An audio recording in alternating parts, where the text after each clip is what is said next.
Բարև ձեզ հետ Էման է, հրավիրում եմ լսել իմ ալիքի կյանքից վերցվածի նոր հեղինակային պատմությունը։ Շնորհակալ եմ նվերի համար, հայրիկ։ Իսկ հիմա սա քո տունն է, ասաց նա, ինձ իջեցնելով մաշված դարպասների մոտ։ Ես միայն հարցրի. յուղս ստուգել այս։ Հաջորդ օրը նրա մեքենան ուղղակի կայանատեղիում վերցրին։ Նա վազեց ինձ մոտ, բայց արդեն ուշ էր։ Ընկերներ, նախքան շարունակենք, գրեք մեկնաբարություններում, թե ինչպես է ձեր անունը և որ քաղաքից եք։ Մի մոռացեք դնել լայք և բաժանորդագրվել ալիքին։ Հաճելի լսումներ։ Շաբաթ օրը առավոտը միշտ սկսվում էր նույն կերպ։ Դարպասի ճռռոցը, որը ես արդեն 3-րդ տարին էի մտադիր քսել։ Սառչող մետաղի հոտը ավտոտնակում և ամուր թեյը հին տերմոսում կարմիր կափարիչով։ Ավտոտնակը ոչ միայն 4 պատու տանիք էր։ Դա իմ աշխարհն էր։ Աշխարհ, որտեղ հոտ էր գալիս շարժիչի յուր, բենզին և մի քիչ հիշողություններ։ Յուրաքանչյուր բանալի իր տեղում։ Գործիքների մեջ կարգ ու կանոն, գլխում կարգ ու կանոն։ Այդպես էր ասում իմ Անի։ Նրա լուսանկարը, արդեն գունատված, կանգնած էր դարակի վրա Սալիդոլի բանկայի կողքին։ Նա ինձ ժպտում էր այնտեղից, և թվում էր, թե նրա ջերմությունը դեռ տաքացնում է այս ցուրտ տղամարդկային տարածքը։ Անցել է 5 տարի, ինչ նա չկա, բայց ես դեռ խոսում էի նրա հետ, հատկապես առավոտյան։ Ինչ կասես, Անի, շշնջացի ես, ձեռքս անցկացնելով սև քրոսովերի կափարիչի վրայով։ Տես ինչ գեղեցիկ ստացվեց։ Ինչ կարծիքի ես, Դավիթը կհավանի։ Մեքենան փայլում էր նույնիսկ մեկակլամփի մթության մեջ։ Ես հավաքել էի այն գրեթե 1 տարի։ Ուղղակիորեն ապամոնտաժման կետերում գտա 2 գրեթե անհույս դեպքեր։ Մեկը իդեալական կուզով, բայց այրված ներքինով, մյուսը ջարդված մռութով, բայց գրեթե նոր շարժիչով և քայլքով։ Ինչ-որ մեկի համար դա մետաղի ջարդոն էր, իսկ ինձ համար կոնստրուկտոր։ Ես վերանորոգեցի յուրաքանչյուր պտուտակ, յուրաքանչյուր մաս։ Ներդրեցի ամբողջ հոգիս,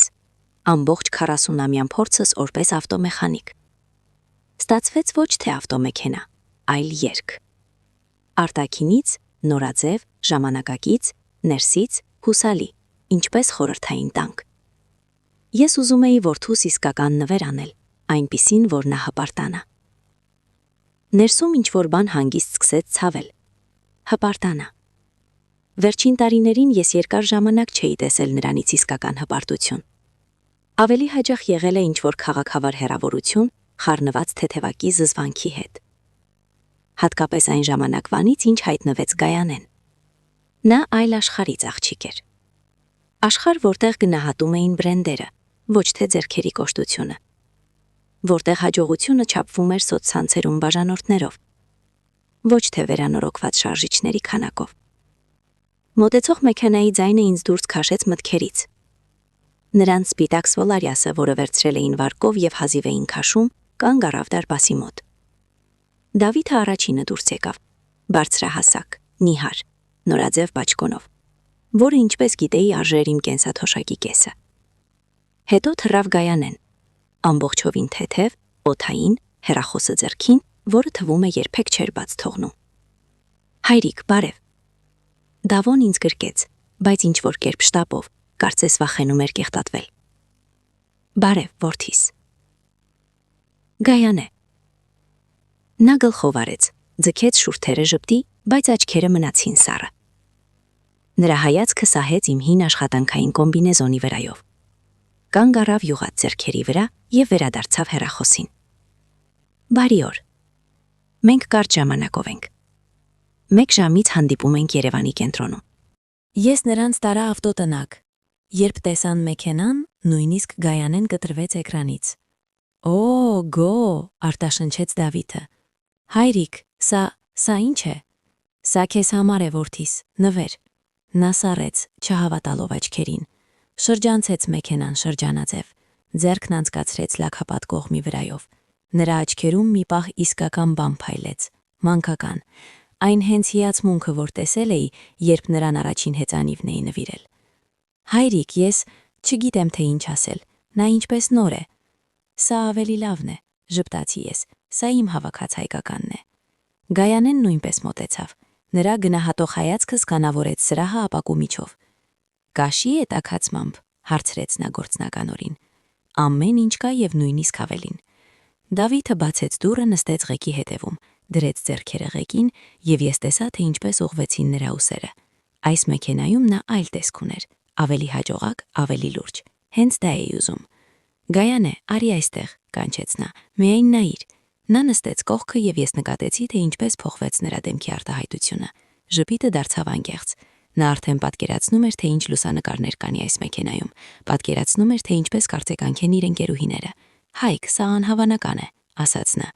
«Դավոյին հենց ներկայացուցչական դասի մեքենա է պետք, շուտով կարևոր բանակցություններ ունի ներդրողների հետ։ Մեր հինը այն չի համապատասխանում մակարդակին»։ Ես գլխով արեցի, կուլ տալով կոկորտում խցանվածը։ Իմ հին Նիվան, որը 15 տարի ծառայել էր ինձ հավատարմորեն, նրանց չափանիշներով հավանաբար ընդհանրապես ամոթ էր։ «Միացրու», ասացի Դավոյին, «լսիր, թե ինչպես է աշխատում»։ Նա պտտեց բանալին, շարժիչը միացավ առաջին անգամից, հնչեցրեց փափուկ, հզոր, ինչպես հագեցած գազան։ Դավիթը սեղմեց գազը եւ շարժիչը պատասխանեց ազնիվ ոռնոցով։ Նրանք նստած մնացին մեքենայում եւս 10 րոպե, ուսումնասիրելով կոճակները, էկրանը, ինչ-որ բան շշնջալով։ Ես կանգնած էի կողքին, զգալով ինձ մի քիչ ավելորդ այս տոնակատարության վրա։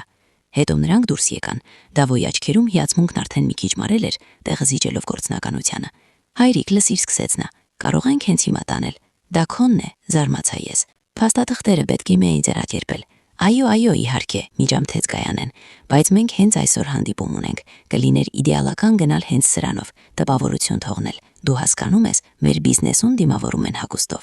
Նրա խոսքերը այնքան քաղցր հնչեցին, բայց ես դրանց մեջ մետաղի համ զգացի։ Նրանք ոչ միայն ուրախանում էին նվերով, նրանք արդեն օգտագործում էին այն։ «Հայրիկ, խնդրում եմ», Դավիթը գրկին նայեց ինձ այն հայացքով, որով մանկության ժամանակ խնդրում էր եւս 5 րոթե մուլտֆիլմեր։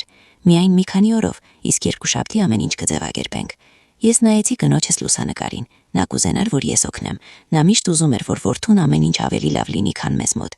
«Լավ», հառաչեցի ես։ «Վերցրեք, միայն զգույշ եղեք եւ յուղը ստուգեք երկար ճանապարհից առաջ։ Ես թարմ եմ լցրել, բայց թող սովորություն դառնա»։ «Այո, իհարկե, հայրիկ, շնորհակալ եմ»։ Նա արագ համբուրեց ինձ այդից եւ կրկին նստեց ղեկին։ Գայանեն արդեն գրում էր ինչ-որ բան հեռախոսում։ Հավանաբար չեղարկում էր տաքսին։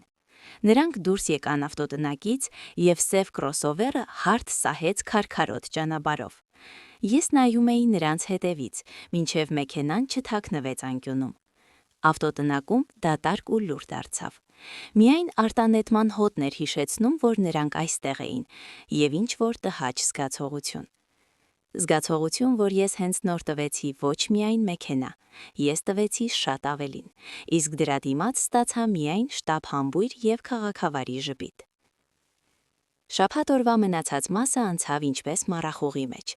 Ես տեսակերպում էի գործիքները, սրբում վերստակը, բայց մտքերը հեռու էին։ Դատարկ տեղը ավտոտնակում գրեթե ֆիզիկապես էր զգացվում, ինչպես արմատախիլ արված ատամ։ Ամեն անգամ, երբ նայում էի այդ անկյունը, սպասում էի տեսնել փայլուն սև կողմը, բայց տեսնում էի միայն մոխրագույն բետոնե պատ։ Ես փորձում էի ինձ հանգստացնել։ Սա որդուս համար է, նա ուրախ կլինի, նա շնորհակալ կլինի։ Այս մեքենան կօգնի նրան աշխատանքում, գտա վստահություն։ Ես ամեն ինչ ճիշտ եմ արել, բայց ներքին ձայնը, հանգիստ եւ նյարդայնացնող, շշնջում էր, որ ինչ-որ բան այն չէ։ Ես սկսեցի իմ հին իժը, հորս մոտոցիկլետը, որը որոշել էի վերականգնել։ Նա կանգնած էր հեռավոր անկյունում, ծածկված բրեզենտով, ինչպես քնած արջ։ Աշխատանքը մետաղի հետ միշտ հանգստացնում էր ինձ։ Երբ գործ ունես երկաթի հետ, ամեն ինչ ազնիվ է։ Ահա մասը, ահա գործիքը։ Եթե ձեռքերը տեղում են եւ գլուխը աշխատում է, ամեն ինչ կստացվի։ Մարդկանց հետ ավելի դժվար է։ Նրանց մոտ կան թաքնված ճաքեր, որոնք չես տեսնի մինչև շատ ուշ չլինի։ Ես հանեցի կարբյուրատորը եւ սկսեցի ապամոնտաժել։ Փոքրիկ մասեր, ժիգլյորներ, լողակ։ Այս ամենը պահանջում էր կենտրոնացում եւ շեղում էր ծանր մտքերից։ Երեկոյան սպասում էի զանգի։ Մտածում էի, որ Դավիթը կզանգի, կպատմի, թե ինչպես է անցել հանդիպումը, թե ինչպես են բոլորը ահա փոփոխվել տեսնելով նրան նոր մեքենայով։ Բայց հեռախոսը լուր էր։ Ես ինքս հավաքեցի նրա համարը մոտ 10-ին։ Գնդակները երկար գնացին, հետո լսվեց նրա ձայնը, բարձր, ուրախ, ֆոնին երաժշտություն էր նվագում։ «Հայրիկ, բարև, չեմ կարող խոսել, մենք ռեստորանում ենք, ամեն ինչ հիանալի է, մեքենան կրակ է, շնորհակալ եմ, կզանգեմ»։ եւ նա անջատեց։ Ես մնացի նստած հեռախոսը ձեռքիս, լսելով կարճ գնդակները։ Ռեստորան։ Իհարկե, կարևոր հանդիպումը հարթորեն վերածվել էր ընթրիքի։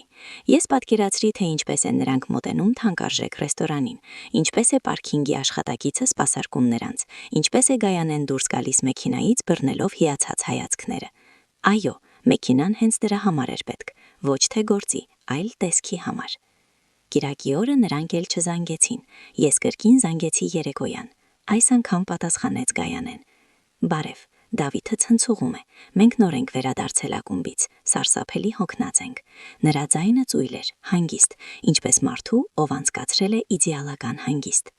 Ինչպես է մեքենան, հարցրի ես, ամեն ինչ կարգին է։ Օ, այո, նա հրաշալի է, բոլոր մեր ընկերները հիացած են, հարցնում էին, թե որտեղից ենք այդպիսի մեկը վերցրել։ Մենք ասացինք, որ սա հատուկ կոմպլեկտացիա է, նա ծիծաղեց, հատուկ կոմպլեկտացիա, իմ անքուն գիշերները, իմ ձեռքերը վերքերով, իմ մեջքի ցավը, ամեն ինչ նրանք անվանեցին հատուկ կոմպլեկտացիա։ Վաղը կգաք փաստաթղթերը ձևակերպելու, ասացի ես, փորձելով, որ ձայնս հավասար հնչի։ Օй, գիտեք, վաղը չի ստացվի, Դավիթը առավոտյան խորհրդակցություն ունի, հետո գնում ենք նոր բնակարան նայելու իպոթիկով։ Հենց նոր մեքենայի շնորհիվ հնարավոր է ավելի մեծ գումար հաստատեն, բանկերը դրան նայում են։ Բայց դուք ասացիք, եկեք շաբաթվա ընթացքում կապվենք, արագ ընդհատեց նա։ Դավիթը դուրս եկավ, հաճելի երեկո, եւ կրկին կարճ գնդակներ։ Ես դրեցի հեռախոսը սեղանին եւ նայեցի իմ ձեռքերին։ Սև գծեր եղունգների տակ, որոնք այլևս չէին լվացվում։ Կոշտուկներ, որոնք դարձել էին իմ մաշկի մասը։ Այս ձեռքերով ես կառուցել եմ տուն։ Այս ձեռքերով մեծացրել եմ որդուս։ Այս ձեռքերով հավաքել եմ նրա համար մեքենա։ Իսկ հիմա այս ձեռքերը նրանց թվում էին ինչ-որ ամոթալի բան, ինչ-որ բան, որ չի տեղավորվում իրենց նոր փայլուն աշխարհում։ Ամբողջ շաբաթը ապրել եմ ինչպես ասեղների վրա։ Նրանք չզանգեցին։ Ես չեմ պարտադրել, հպարտությունս թույլ չէր տալիս։ Տեսել եմ նրանց սոցցանցերում։ Գայանեն ամեն օր լուսանկարներ էր դնում։ Ահա նա ղեկի հետևում, մուկ ակնոցներով, մակագրություն, երազանքի հանդիպմանը։ Ահա նրանք առևտրի կենտրոնի կայանատեղիում, մեքենայի ֆոնին։ Լավագույն ամուսինը անում է լավագույն նվերները։ Ոչ մի խոսք հոր մասին, ոչ մի շնորհակալություն։ Կարծես թե այդ մեքենան պարզապես օդից է նյութացել, իրենց ցանկությամբ։ Զգում էի, թե ինչպես ներսում եռում է խուլ գրգռվածություն։ Ոչ զայրույթ, ոչ, ավելի շուտ դառը զարմանք։ Միթե ես այդպես եմ դաստիարակել նրանց։ Միթե Անահիտը, ով միշտ սովորեցնում էր գնահատել հոգատարությունը, կուզենար տեսնել սա։ Կրկին ու կրկին մտքերով վերադառնում էի նրա մոտ։ Ինչ կասեր նա։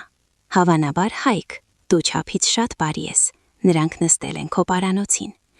Նա միշտ մարդկանց տեսնում էր մինչև խորքը։ Իսկ ես Դավոյի մեջ տեսնում էի այն փոքրիկ տղային, ով վազում էր ինձ մոտ կոտրված ծնկով եւ ուզում էի պաշտպանել նրան։ Նույնիսկ հիմա։ 5 շաբթի երեկոյան հնչեց զանգը։ Վերջապես։ Հայրիկ, բարև։ Դավոյի ձայնը ուրախ էր։ Լսիր, մենք Գայանեի հետ մտածեցինք։ Ես էլ մտածեցի ես։ Երբ եք գալիս փաստաթղթերը ձևակերպելու։ Մեքենան արդեն 1 շաբաթ է ձեզ մոտ է։ Հենց դրա մասին էի ուզում խոսել։ Հայրիկ, դու չես պատկերացնի, թե ինչպես է այս մեքենան փոխել մեր կյանքը։ Աշխատանքում արդեն առաջ խաղացում են առաջարկել։ Ասում են ավելի լուրջ տեսք ունեմ։ Գրեթե հաստատել են իպոթեկան էլիտար համալիրում։ Սա ամեն ինչ քո շնորհիվ է։ Ես լուր էի, սպասում էի, թե ինչ է լինելու հետո։ Ընդհանուր առմամբ մենք որոշեցինք, նա դա դարարեց, որ մեզ պետք է մշտապես լուրջ տեսք ունենալ։ Հայրիկ, դու հասկանում ես։ Ես չէի հասկանում, ավելի ճիշտ հրաժարվում էի հասկանալ, թե ուր է տանում։ Սա շատ կարևոր է մեր ապագա ընտանիքի համար, քո ապագա թոռների համար, միացավ խոսակցությանը Գայանեն։ Նրա ձայնը հնչում էր հաճոյախոսորեն եւ քաղցր, ինչպես օշարակ։ Մենք պետք է համապատասխանենք։ Ինչ եք ուզում ասել, ուղիղ հարցրի ես։ Եվ այդ ժամանակ Դավիթը արտասանեց այն նախադասությունը, որը դարձավ վերջի սկիզբը։ Հայրիկ, մենք ուզում ենք, որ դու մեզ պարզապես նվիրես այն, պաշտոնապես մեր տարեդարձին, այն 2 շաբաթ հետո է։ Պատկերացնում ես, թե ինչ տոն կլինի։ Ես սառեցի խողովակը ականջիս մոտ։ Ականջներումս աղմուկ բարձրացավ։ Նվիրել, ոչ թե պարզապես տալ վարելու, ոչ թե օգնել, այլ պարզապես տալ։ Տալ իմ կյանքի 1 տարին, ուժերս, վարպետությունս։ Կարծես թե դա էժան բան էր, սիրով հավաքված, այլ ոչ թե պարզապես փողերի փաթեթ, որը կարելի է հանել գզրոցից։ Եվ այդ պահին հասկացա, որ նրանք ոչ միայն մոռացել են շնորհակալության մասին, նրանք երբեք չեն զգացել այն։ Նվիրել, կրկնեցի ես, թեև ամեն ինչ լավ էի լսել։ Ձայնս հնչեց խուլ, կարծես տակարից։ Խողովակում մի պահ լռություն ընկավ։ Հավանաբար չէին սպասում նման արձագանքի։ Կարծում էին, որ ես անմիջապես կհամաձայնեմ, հուզվելով ապագա թոռների խոսքերից։ Այու հայրիկ, արդեն ավելի քիչ վստահ պատասխանեց Դավիթը։ Ինչ կա դրա մեջ, դու չես վարում, քեզ մոտ նիվա կա, իսկ մեզ պարզապես անհրաժեշտ է, սա քմահաճույք չէ, սա ներդրում է մեր ապագայում։ Ներդրում, ինչ հարմար բառ են գտել։ Երբ ծախսում ես ուրիշի ռեսուրսները, դա կոչվում է ներդրում։ Սա թանկ մեքենա է, Դավիթ, ասացի ես դանդաղ ընտրելով բառերը։ Ես դրա մեջ ներդրել եմ ոչ միայն փող, այլև շատ աշխատանք։ Մենք գիտենք, հայրիկ, մենք ամեն ինչ գնահատում ենք, անմիջապես սկսեց ծլվլացնել Գայանեն։ Դու մեր մոտ ամենալավն ես, ոսկե ձեռքերով։ Հենց դրա համար էլ ուզում ենք, որ բոլորը տեսնեն, թե ինչպիսի տաղանդավոր հայր ունենք մենք։ Այս մեքենան հոգու հպարտությունն է։ Սուտն այնքան ակնհայտ եւ անպատշաճ էր, որ գրեթե ծիծաղեցի։ Հպարտություն, որի մասին նրանք ոչ մի անգամ չէին հիշատակել ամբողջ շաբաթվա ընթացքում, լուսանկարներ դնելով հաջողակ ամուսնու մասին մակագրություններով։ Ես պետք է մտածեմ, պատասխանեցի ես։ Սա իմ ստանդարտ արտահայտությունն էր, երբ շին հրապարակում ենթակապալառուները առաջարկում էին կասկածելի գործարք։ Այն ժամանակ էր տալիս գնահատելու ռիսկերը եւ հաշվարկելու հետևանքները։ Մտածել։ Հայրիկ, ինչ կա այստեղ մտածելու։ Դավոյի ձայլում հայտնվեցին Վերնատիչյան նղտեվեզ։ Մենք հոգո ընտանիքն ենք, թե մեզ չես վստահում։ Խոսքը վստահության մեջ չէ, խոսքը լուրջ քայլի մեջ է։ Եկեք շաբաթ օրը հանդիպենք եւ ամեն ինչ քննարկենք։ Անձամբ, հեռախոսով ոչ։ Լավ, դժգոհ ձգեց նա։ Շաբաթ օրը կգանք ցերեկը։ Նրանք անջատեցին, իսկ ես մնացի կանգնած խոհանոցի մեջտեղում, եւ տան լռությունը ճնշում էր ականջներիս։ Լցրի ջուր, բայց բաժակը դողում էր ձեռքիս մեջ, ոչ թե թուլությունից, այլ գրգռվածությունից, խուլ, սառը գրգռվածությունից, որը դանդաղ բարձրանում էր հոգու խորքից։ Նրանք ոչ միայն խնդրում էին, նրանք պահանջում էին, նրանք համարում էին, որ իրավունք ունեն դրա վրա։ Իրավունք իմ աշխատանքի, իմ ժամանակի, իմ կյանքի վրա։ Գնացի ավտոտնակ, միացրի լույսը։ Կրոսովերի տեղում դատարկությունը ավելի ճնշող էր թվում։ Նստեցի հին աթոռին եւ նայեցի Անահիտի դիմանկարին։ Ինչ կասես, Անի, հարցրի լռությանը։ Ահա քեզ ապագա թոռներ, ահա քեզ ընտանիք։ Ես խոստացել էի քեզ, որ հոգ կտանեմ նրա մասին, բայց կարծես չափից դուրս եմ անցել։ Ես մեծացրել եմ ոչ թե տղամարդ, այլ սպառող։ Պատասխան չկար։ Միայն պատին հին ժեմացույցը շարունակում էր իր չափավոր տկտկոցը, հաշվելով իմ հիմարության վայրկյանները։ Հավանաբար 1 ժամ նստած եմ այդպես, գլխումս պտտելով նրանց խոսքերը, ինտոնացիաները։ Եվ որքան ավելի շատ էի մտածում, այնքան ավելի պարզ էր դառնում պատկերը։ Գայանենն էր նախաձեռնողը։ Նա տեսել էր հնարավորություն բարձրացնելու իր կարգավիճակը,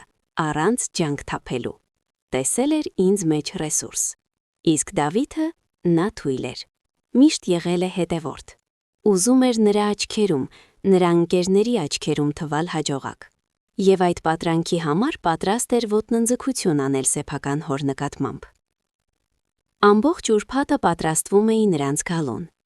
Ոչ թե որպես հայր, ով սպասում է երեխաներին հյուր, այլ որպես ինժեներ, ով պատրաստվում է բարդ օբյեկտի հանձնմանը։ Սեյֆից հանեցի 2 մեքենաների բոլոր փաստաթղթերը, որոնցից հավաքվել էր կրոսովերը։ Շարժիչի դոնորի տրանսպորտային միջոցի անձնագիր, կուզովի հաշիվ հաշվետվություն։ Բոլոր չեքերը նոր մասերի համար, որոնք գնել էի։ Դրեցի դրանք խոհանոցի սեղանին։ Ստացվեց տպավորիչ կույտ։ Սրանք պարզապես թղթեր չէին, սա իմ կյանքի 1 տարին էր, դրամական էկվիվալենտով։ Հետո զանգեցի հին ընկերոջս, նոտարին։ Բացատրեցի իրավիճակը, առանց ընտանեկան մանրամասների մեջ մտնելու։ Պարզապես ուզում եմ որդուս նվիրել ավտոմեքենա, բայց կան նրբություններ։ Նա խորհուրդ տվեց, թե ինչպես ավելի լավ կազմել նվիրատվության պայմանագիր, ինչ կետեր ներառել, որպիսի պաշտպանվեմ, եթե ինչ-որ բան սխալ գնա։ Ես ամեն ինչ գրառեցի։ Շաբաթ օրը նրանք եկան, ինչպես խոստացել էին, իմ մեքենայով։ Նա իդեալականորեն մաքուր էր, փայլեցված մինչև փայլ։ Տեսնում էի, որ անցել էին լվացարանով։ Իհարկե իմ հաշվին։ Մտան տուն այնպիսի տեսքով կարծես եկել էին ոչ թե խնդրելու, այլ ընդունելու կապիտուլյացիան։ Հայրիկ, բարև։ Դավիթը ինձ տուփով շոկոլադե քաղցրավենիք տվեց։ Սա քեզ համար է։ Շնորհակալ եմ։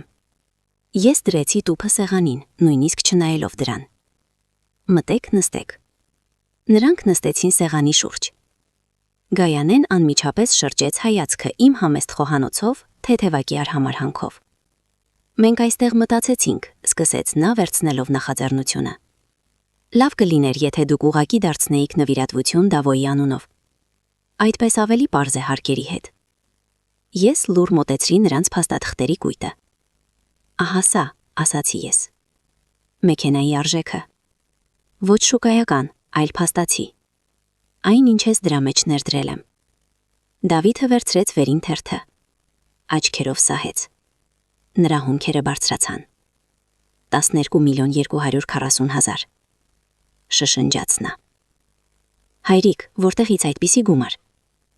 2 ջարդված մեքենա, շարժիչ, տուփ, ամբողջ էլեկտրոնիկա, սրահ, ներկում, նոր դիսկեր, անվադողեր։ Այստեղ յուրաքանչյուր դրամ հաստատված է չեքով։ Ես 1 տարի աշխատել եմ առանց հանգստյան օրերի։ Գայանեն խլեց թերթը նրա ձեռքից։ Նրա դեմքը ձգվեց։ Հավանաբար մտածում էր, որ ես հավաքել եմ այն հին աղբից, որը գտնվում էր ավտոտնակում։ Այսպիսով, շարունակեցի ես, ուղիղ նայելով նրանց աչքերին։ Ես պատրաստ եմ նվիրել ձեզ։ Իրոք։ Դավիթը նույնիսկ առաջ թեքվեց։ Իրոք։ Այո, բայց մեկ պայմանով։ Ես սեղանի կենտրոն դրեցի ևս մեկ թերթիկ։ Դա նվիրատվության պայմանագրի նախագիծն էր, որը ես գծագրել էի նոտարի հետ խոսելուց հետո։ Սա ինչ է, հարցրեց Գայանեն։ Սրանք իմ պայմաններն են։ Ես ձեզ նվիրում եմ մեքենան, իսկ դուք ձեր հերթին ստորագրում եք պարտավորություններ, որոնց համաձայն ծերության ժամանակ հոգ կտանեք իմ մսին։ Կապահովեք ինձ ամեն անհրաժեշտով, եթե կորցնեմ աշխատունակությունը։ Եվ ոչ մի դեպքում, ոչ մի հանգամանքներում չեք հավակնի այս տանը։ Նրանց դեմքերը սառեցին, ժպիտները անհետացան, տեղը զիջելով շփոթությանը և վատ թաքցված զայրույթին։ Նրանք եկել էին նվերի համար, իսկ ստացան հաշիվ ապագա հոգատարության համար, որը ստիպված էին լինելու վճարել։ Ինչ է նշանակում հոգ տանել, առաջինը ուշքի եկավ Գայանեն։ Նրա ձայնում մետաղ հնչեց։ Մենք և այնպես պատրաստվում էինք օգնել ձեզ։ Ես ուզում եմ, որ սա ամրագրվի թղթի վրա, հանգիստ պատասխանեցի ես։ Հստակ պարտավորություններով, լիակատար ֆինանսական ապահովում, բժշկական խնամք անհրաժեշտության դեպքում, ամեն ինչ ավելի քան 10 միլիոն արժողությամբ մեքենայի դիմաց։ Ինձ թվում է սա արդար է։ Դավիթը լուր էր, հայացքը տեղափոխելով ինձնից կնոջ վրա։ Նա շփոթված էր։ Մի կողմից ցանկալի մեքենան, հաջողության խորհրդանիշը, մյուս կողմից փաստաթուղթ, որը նրա վրա դնում էր իրական պատասխանատվություն, այն պատասխանատվությունը, որից նա ամբողջ կյանքում փախչում էր։ Հայրիկ, դու ինչ-որ բան մեզ չես վստահում, վերջապես հաջողեց նրան ասել։ Ինչի համար են այս բոլոր թղթերը։ Մենք հո ընտանիք ենք։ Հենց դրա համար, որ ընտանիք ենք, ամեն ինչ պետք է ազնիվ լինի։ Կտրուկ ասաց ես։ Ես ձեզ տալիս եմ ամբողջ կարողություն։ Ուզում եմ վստահ լինել, որ ծերության ժամանակ չեմ մնա մենակ կոտրված դաշտակի մոտ։ Գայանեն յուրթային կերպով եղունգներով թակում էր սեղանին։ Նրա կատարյալ մատնահարդարումը հակասում էր դեմքի արտահայտությանը։ Սա ինչ-որ կերպ նվաստացուցիչ է, ատամների միջով ասաց նա։ Դուք մեզ պայմաններ եք դնում, կարծես թե մենք օտարներ լինենք, կարծես թե ուզում ենք ձեզ խաբել։ Իսկ միթե այդպես չէ, ես ուղիղ նայեցի նրա աչքերին։ Դուք 1 շաբաթ վարել եք մեքենան, նույնիսկ չմտածելով, որ պետք է վերադարձնել։ Դուք պահանջել եք այն նվեր որպես ինքնին հասկանալի բան։ Ոչ մի անգամ չեք հարցրել, թե ինչ արժեցավ ինձ սա։ Այո, ես ուզում եմ երաշխիքներ։ Խոհանոցում օդը խտացավ, Դավոյի բերած շոկոլադե քաղցրավենիքի տուփը դարձավ ծաղրի առարկա։ Ես սա չեմ ստորագրի, կտրուկ ասաց Գայանեն, սա նման է շանտաժի։ Այդ դեպքում մեքենա չի լինի, նույնքան կտրուկ պատասխանեցի ես։ Նա կմնա իմ ավտոտնակում, իսկ դուք կշարունակեք վարել ձեր Սոլարիսը եւ ներդրողներին պատմել հատուկ կոմպլեկտացիայի մասին հեքիաթներ։ Սա հարված էր ցավոտ տեղին, տեսա թե ինչպես բորբոքվեց նա, Դավիթը թռավ աթոռից։ Հայրիկ, բավական է, Մի համարձակվի այդպես խոսել իմ կնոջ հետ, դու ապրում ես անցյալում, հիմա այլ ժամանակներ են, ոչ ոք այլևս չի ցնցում այս թղթերով, հարաբերությունները կառուցվում են վստահության վրա։ Վստահություն? Ես էլ կանգնեցի, վստահությունը որդիս, երբ դու զանգում ես հորդ շնորհակալություն հայտնելու, ոչ թե պահանջելու, վստահությունը, երբ չես ստում կարևոր հանդիպման մասին, այլ ազնվորեն ասում ես, հայրիկ, մենք ուզում ենք ընկերների առջև բարձենալ։ Վստահությունը, երբ հիշում ես, թե ով է վճարել քո կրթության, առաջին մեքենայի եւ հարսանիքի համար, իսկ այն, ինչ դուք անում եք, կոչվում է այլ կերպ, սա սպառողականություն է։ Երբ խոսում էի կոշտ, գուցե առաջին անգամ շատ տարիների ընթացքում, բարի ամեն ինչ ներող խոր դիմակը ընկավ։ Իմ առջև նստած էին ոչ թե իմ երեխաները, այլ երկու հաշվարկող էգոիստ մարդիկ։ Գայանելն էլ կանգնեց։ Դավիթ, գնանք այստեղից։ Նրա հետ անհնար է խոսել։ Նա մեզ չի հարգում։ Այո, գնանք, ընդունեց նա։ Ես չէի սպասում քեզնից նման բան, հայրիկ։ Ես մտածում էի, որ դու ուրախ կլինես մեր հաջողության համար, իսկ դու պարզապես նախանձում ես։ Նախանձում։ Այս բառը արձակակեց սրտում։ Նա իսկապես այդպես էր մտածում, որ ես, ով ամբողջ կյանքը աշխատել եմ, որպեսզի նա ավելի լավ ապրի, կարող եմ նրան նախանձել։ Նրանք գնացին դեպի ելք։ Դրան մոտ Դավիթը շրջվեց։ Ինչ է հիմա։ Մենք մնում ենք առանց մեքենայի։ Սա ձեր ընտրությունն է, ասացի ես նստելով սեղանի մոտ։ Կամ մեքենան պատասխանատվությամբ, կամ ոչինչ։ Նրանք դուրս եկան, դուռը խփելով։ Լսեցի, թե ինչպես միացավ նրանց Solaris-ի շարժիչը, ինչպես ջրոցով շարժվեցին տեղից։ Ես մնացի մենակ։ Սեղանին մնացին փաստաթղթերը եւ չբացված շոկոլադե քաղցրավենիքի տուփը։ Ներսում դատարկություն էր։ Ես չէի զգում ինձ հաղթող։ Զգում էի, որ հենց նոր վերջնականապես կորցրի որդուս։ Կրկին գնացի ավտոտնակ։ Աշխատանքը միշտ իմ փրկությունն էր։ Ձերք առա իժի շարժիչը։ Պետք է մաքրել այն բազմամյա գեղտից։ Խորանարդի մեջ ձեռքերս թաթախեցի կերոսինի մեջ, վերցրի մետաղյա խոզանակ եւ սկսեցի շփել։ Միօրինակ աշխատանքը հանգստացնում էր։ Մտածում էի այն մասին, ինչ տեղի ունեցավ։ Ես վերջնագիր դրեցի եւ նրանք չընդունեցին այն։ Նշանակում է մեքենան ստանալու ցանկությունը ավելի ուժեղ էր, քան պատրաստակամությունը ստանձնելու նույնիսկ ձևական պարտավորություններ հոր խնամքի վերաբերյալ։ Սա ախտորոշում էր։ Ախտորոշում նրանց վերաբերմունքի իմ նկատմամբ։ Աշխատեցի մինչև ուշ երեկո։ Տուն վերադառնալիս հեռախոսում մեկ հաղորդագրություն կար Դավոյից։ Մենք համաձայն ենք։ Վաղը բեր փաստաթղթերը նոտարի մոտ։ Առավոտյան կուղարկեմ հասցեն։ Մի քանի անգամ կարդացի հաղորդագրությունը։ Համաձայն են։ Ինչ է ստիպեց նրանց փոխել կարծիքը։ Միթե իմ խոսքերը հասան նրանց, թե Գայանեն մտածել է նոր պլան։ Ես չէի հավատում նրանց զղջմանը։ Ամենայն հավանականությամբ թանկարժեք իրին տիրանալու ցանկությունը գերակշռել էր ամեն ինչի վրա։ Որոշել էին, որ թղթի վրա ստորագրելը փոքր գին է 10 միլիոն արժողությամբ մեքենայի համար, իսկ պարտավորությունները կատարել ով է ստուգելու։ Ներսում ինչ-որ բան սառեց։ Հասկացա, որ գնում եմ թաքարկի մեջ, բայց հետ կանգնել արդեն ուշ էր։ Ես ինքս էի առաջարկել այս պայմանները, եւ հիմա պետք է գնամ մինչև վերջ։ Քնեցի ծանր սրտով։ Զգում էի, որ վաղվա օրը կլինի շրջադարձային եւ ընդհանրապես այնպես չի լինի, ինչպես ես պատկերացրել էի։ Կիրակի առավոտը ինձ դիմավորեց մոխրագույն մռայլ անձրևով։ Երևանի երկինքը ծածկված էր խիտ շղարշով, եւ թվում էր, թե քաղաքն ինքն է խոժոռվում, կանխազգալով ինչ-որ վատ բան։ Ժամը 8-ին եկավ Դավոյի հաղորդագրությունը։ Կենտրոնում գտնվող նոտարական գրասենյակի հասցեով եւ ժամը 11:30-ով։ Ոչ մի բարի առավոտ, հայրիկ, ոչ մի ավելորդ բառ, միայն 4 տեղեկատվություն։ Սա իրենց ոչն էր։ Հագա իմ լավագույն կոստյումը, այն, որով եղել էի նրանց հարսանիքին։ Մուգ մոխրագույն, խիստ, այն գրեթե չէի գրել, կախված պահարանում հիշեցնելով այն օրը, երբ ես երջանիկ եւ հպարտ փոխանցում էի իմ միակ արյունակիցը մեկ ուրիշի ձեռքերին։ Այն ժամանակ թվում էր, թե ամեն ինչ ճիշտ եմ անում։ Հիմա ես ոչինչում վստահ չէի։ Հավաքեցի բոլոր փաստաթղթերը կաշվե պորտֆելի մեջ, որը ստացել էի աշխատանքում 60-ամյակիս արդիվ, եւ եւս մեկ անգամ կարդացի նվիրատվության պայմանագրի նախագիծը։ Պատասխանատվության կետերը հստակ էին գրված, առանց երկիմաստության։ Ճանապարհը դեպի կենտրոն գրեթե 1 ժամ տևեց։ Անձրևը ուժ գնացավ, եւ ապակու մաքրիչները հազիվ էին հաղթահարում ջրի հոսքերը։ Քաղաքը թվում էր օտար եւ անհյուրընկալ։ Կայանեցի անհրաժեշտ հասցեից 1 թաղամաս հեռու եւ գնացի ոտքով։ Ուզում էի հավաքել մտքերս։ Դեռ հույս ունեի։ Հույսը տարօրինակ բան է։ Այն ապրում է մարդու մեջ մինչև վերջ, նույնիսկ երբ խելքը ասում է, որ ամեն ինչ ավարտված է։ Հույս ունեի, որ որդուս աչքերում կտեսնեմ առնվազն զղջման ստվեր, որ նա կասի. «Հայրիկ, ներիր, մենք չափից դուրս էինք գնացել։ Մեզ ոչ մի մեքենա պետք չէ, միայն թե դու մեր կողքին լինես»։ Բայց գիտեի, որ դա չի լինի։ Նրանք արդեն սպասում էին ինձ գրասենյակի մուտքի մոտ։ Դավիթը նյարդային կերպով ոտքից ոտք էր փոխում։ Գայանեն կանգնած էր մի քիչ հեռու, խորացած հեռախոսի մեջ։ Նրա վրա էլեգանտ բեժ վերարկու էր,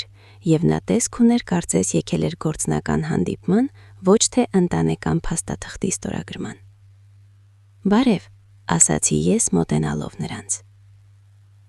«Բարև, հայրիկ»։ Դավիթը չէր նայում իմ աչքերիս։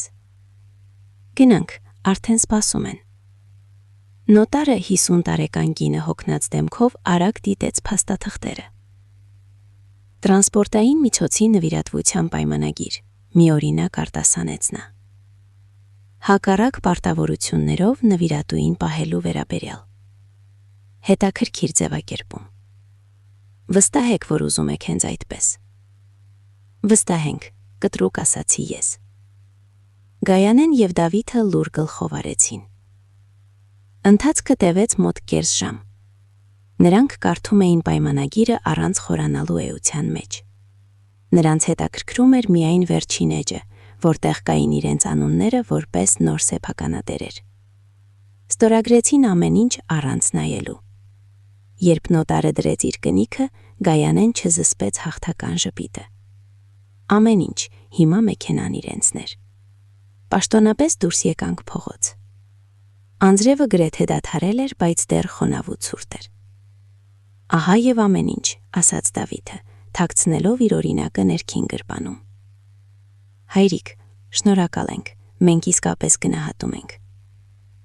Հիմա ձեզ ոչ միայն մեքենա է, այլև պարտավորություններ, հիշեցրի ես։ Այո, իհարկե, ձեռքով արեց Գայանեն։ Մենք այստեղ մտածեցինք, քանի որ հիմա պաշտոնապես պատասխանատու ենք ձեզ համար, գուցե արժե տեղափոխվել ավելի մոտ մեզ։ Եվ բժշկությունը ավելի լավ է, և մեզ համար ավելի հարմար կլինի այցելել ձեզ։ Ես սառեցի։ Սա չէի սպասում։ Երեկվա սկանդալից հետո և հանկարծ այդպիսի հոգատարություն։ Տեղափոխվել ուր։ Դե մենք հենց նոր իպոթեկա ենք ստանում նոր բնակարանի համար, կենսունակացավ Դավիթը։ Մեծ համալիր է, կարող ենք քեզ համարել ինչ-որ բան նայել, իսկ մինչ այդ կարող ես ապրել մեզ մոտ, մենք քեզ համար սենյակ կհատկացնենք։ Առաջարկը այնքան անսպասելի և առաջին հայացքից այնքան հուզիչ էր, որ մի վայրկյան շփոթվեցի։ Միթե սխալվել եմ նրանց մասին։ Միթե իսկապես որոշել են ամեն ինչ փոխել։ Իսկ ձեր վերանորոգումը դու քո երկու սենյականի եք գնում, շշնջացի ես։ Ոչինչ, մի քիչ կխթանանք, ժպտաց Գայանեն։ Գլխավորն այն է, որ դուք մեր հսկողության տակ լինեք։ Մենք անհանգստանում ենք ձեր առողջության համար։ Դուք մենակ եք ապրում։ Ես նայում էի նրան, նրա հաճելի, հոգատար ժպիտին և սառը քամի անցավ մեջքիս վրայով։ Ամեն ինչ չափից շատ հարթ էր, չափից շատ լավ։ 40 տարի մարդկանց հետ աշխատել եմ և սովորել եմ զգալ կեղծիքը։ Եվ հիմա նրանցից այնպիսի կեղծիք էր փչում, որ օդը թվում էր խտացել էր։ Մինչ նա խոսում էր հոգատարության և առողջության մասին, իր թանկարժեք պայուսակից, որը անփույթ պահում էր ձեռքին, սահեց քառապատիկ ծալված թերթիկը և ընկավ թաց ասֆալտին։ Նա նույնիսկ չնկատեց։ Ես մեքենայաբար խոնարհվեցի բարձրացնելու համար։ Դա գովազդային բրոշուր էր, վառ, գունեղ, ժպտացող ծերունիների լուսանկարով և մեծ գրությամբ վերևում։ Մասնավոր պանսիոնատ տարեցների համար։ Հանգիստ նավահանգիստ, արժանապատիվ ծերություն հոգատարության շրջանակում։ Ես բարձրացրի հայացքս Գայանեի վրա։ Նա դեռ ժպտում էր, չկասկածելով, որ իր պլանը հենց նոր իմացել եմ։ Նա տեսավ բրոշուրը իմ ձեռքում և ժպիտը դանդաղ սահեց դեմքից։ Աչքերը մի պահ հանդիպեցին իմ աչքերին, և դրանց մեջ տեսա անտարբերություն։ Տեսա սառը գիշատիչ փայլ։ Սա պարզապես գովազդ է, արքում են գցել, շշնջաց նա, փորձելով խլել թերթիկը, բայց ես չտվեցի։ Նայեցի Դավիթին։ Նա կանգնած էր գլուխը խոնարած եւ չէր կարողանում մի բառ ասել։ Նա ամեն ինչ գիտեր։ Նա գործակից էր։ Մեքենան միայն առաջին քայլն էր։ Հաջորդ քայլը ինձ թաքցնել ծերանոցում։ Իսկ իմ տունը, որը սեփական ձեռքերով եմ կառուցել, վաճառել, իրենց էլիտար իպոթեկան մարելու համար։ Ահա թե ինչ է, հանգիստ ասացի ես։ Ահա թե ինչ է ձեր հոգատարությունը։ Այդ պահին ամեն ինչ հասկացա։ Թակարդը փակվեց։ Ես ինքս ձեռքերով ստորագրեցի նրանց դատավճիռը, տալով միակը, ինչը նրանց համար արժեք ուներ։ Հայրիկ, դու ամեն ինչ սխալ ես հասկացել, շտապեց Դավիթը, տեսնելով թե ինչպես է փոխվել դեմքս։ Սա այն չէ, ինչ մտածում ես։ Գայանեն պարզապես տեղեկատվություն է հավաքում։ Ապագայի համար, կրկնեցի ես, եւ ձայնս հանգիստ էր, բայց այդ հանգստությունը ավելի սարսափելի էր, քան ցանկացած ճիչ։ Նայում էի ձեռքիս գլանային բրոշուրին։ Հանգիստ նավահանգիստ։ Ինչ ցինիկ անվանում։ Նավահանգիստ, որից հետ դարս չկա։ Դուք արդեն ամեն ինչ որոշել եք։ Այո։ Գայանեն, հասկանալով, որ ժխտելն անիմաստ է, փոխեց տակտիկան։ Նրա դեմքը ընդունեց վիրավորված վիրավորական արտահայտություն։ Մենք պարզապես անհանգստանում ենք ձեզ համար, հայտարարեց նա։ Դուք մենակ եք ապրում մեծ տանը։ Իսկ եթե ինչ-որ բան պատահի, այդպես դուք կլինեք 24-ժամյա հսկողության տակ պրոֆեսիոնալների կողմից։ Սա էլիտար հաստատություն է։ Էլիտար հաստատություն։ Քաղաքի ծայրամասում մաշված շենք։ Դատելով հասցեից հետևի կողմում։ Ես ճանաչում էի այդ շրջանը։ Նույնիսկ տաքսիստները անմիջապես չէին գնում այնտեղ։ Դուք տվել եք մեքենան, շարունակեց նա ճնշմամբ։ Մենք պարզապես ուզում ենք, որ դուք վստահ լինեք, որ ձեր ծերությունը ապահովված կլինի։ Սա ավելի լավ է, քան մենակ նստել 4 պատերի մեջ։ Նայեցի որդուս։ Նա կանգնած էր գլուխը ուսերի մեջ քաշած, ինչպես դպրոցական, ով խախտում է կատարել։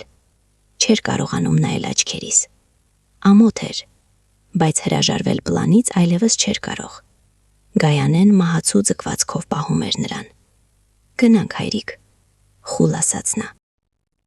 Մենք ուզում էինք քեզ անակնկալ անել, ցույց տալ քո նոր սենյակը մեզ մոտ։ Իսկ դու ամեն ինչ փչացրիր քո անվստահությամբ։ Անակնկալ։ Ինչ սարսափելի բառ այս իրավիճակում։ Նրանք իսկապես համարում էին ինձ ծեր մարազմածիկ, ով կհավատա այս բոլոր հիմարություններին։ Բայց ես որոշեցի խավալ։ Պետք է ամեն ինչ տեսնեի սեփական աչքերով, հասնեի այս ներկայացման ավարտին։ Լավ, ասացի ես, եւ երկուսն էլ զարմացած նայեցին ինձ։ Գնանք, ցույց տվեք։ Նստեցի սև կրոսովերի հետևի նստատեղը։ Իմ կրոսովերի։ Գայանեն նստեց ղեկին, Դավիթը կողքին։